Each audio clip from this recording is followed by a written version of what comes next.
Thanks, Eddie. Once again, we hand you back to the commentary box here on a sun-drenched Knavesmire and rejoin Stuart Machin.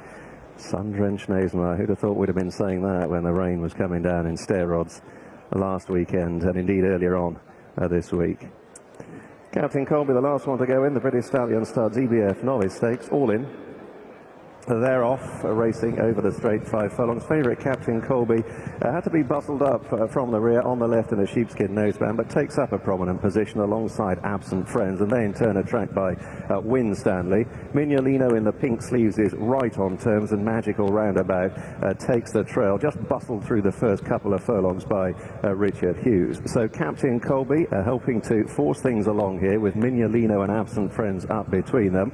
Hughes crouching low on Magical Roundabout, and more niggling away on Winstanley as they move beyond halfway and head down inside the last two. Captain Colby and Mignolino now moving on together. Magical Roundabout switch to the near side, endeavouring to stake a claim. Then Absent Friends and Winstanley, and it's Mignolino who's quickened up outside the furlong, stretches on by a couple of lengths, chased by Absent Friends. Captain Colby at the one pace, Mignolino edging off a true line. The experienced Absent Friends throwing down a challenge near the finish, but Mignolino clearly learnt plenty from his debut and wins well. Mignolino from Absent Friends. Winstanley never nearer than at the finish in third, and Captain Colby was only fourth.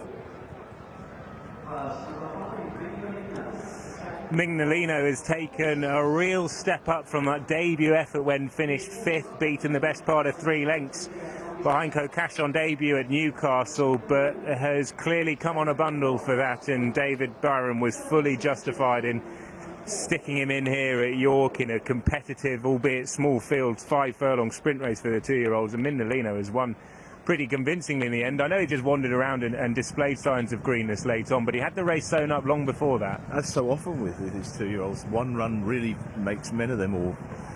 He's so much more professional today. He really knew his job. He probably suited by the flatter track as well, and Absent Friends plugged away and couldn't get back to him, and Winstanley, who finished third, really looks set for a step up in trip now. He suggested on all right, didn't he? Suggested that at Musselburgh.